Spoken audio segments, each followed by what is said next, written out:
Good morning, shout out mga idol, Luzon, Visayas, Mindanao. Nakauwi na ako galing sa aking trabaho at ganyan ang ginagawa ko, routine work sa aking alagang bagits. Sa bahay na yan, pinapa-standby ko kaso lang lumalabas kaya marami siyang trupang aso. Nahawaan siya ng mga kuto yan. Kaya kada uwi ko galing sa work, yan, pinukutuhan ko yan.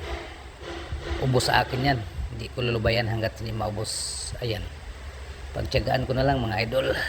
Mabait yan si Bagits, sumusunod kung anong sabihin mo.